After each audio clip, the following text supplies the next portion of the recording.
大家好啊，我叫學文啊。咁今日咧話説突然間挑起條筋喎，想拍一段短片啦。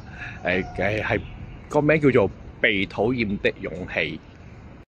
唔知大家咧有冇呢一個被討厭嘅勇氣啦？我係有嘅，因為點解我咁講咧？因為由細到大，小學啊、中學啊呢啲咁嘅時段咧，我係冇乜朋友嘅，甚至乎咧有啲人話呢個殷漢文即係我個原名啦，呢個殷漢文咧傻嘅、白痴嘅，唔好同佢玩啦。呢啲到而家返工啦，或者出席一啲義工活動啦，依然都係有咁嘅經歷啊、遭遇嘅。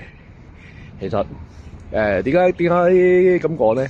因為首先每個人咧都有一定嘅社交各方面嘅知識啊、長處短處咁樣嘅。特別係一啲比較出名嘅名人啊、明星啊，一樣有人中意，有人唔中意嘅。咁我呢啲咁嘅無名小卒咧，點解有呢個勇氣咧？首先我係因為呢啲經歷啊、遭遇啊咁樣練翻嚟㗎啦。呢啲係然之後可能到出嚟做嘢啦，可能個嘴唔即係可能嗰把口唔夠甜啊，或者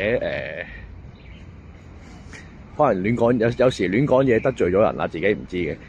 咁可能加上大家即係唔同人嘅氣量啊，或者諗法對你嘅諗法都唔同，甚至乎有啲咧你冇未接觸、未經歷過，已經唔中意你㗎啦。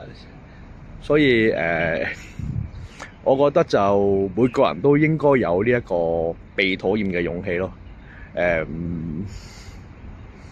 因為本身小弟係啱啱學識，啱叫做開始去拍片啦，所以就可能會講嘢甩甩咳咳啊，變咗就冇咁順暢啊咁樣咯。嚟緊我都會去不斷去學習啊，重複咁樣練習去講嘢啊，咁希望會進步。如果大家中意呢一個短片嘅，俾個 like 啦，多謝。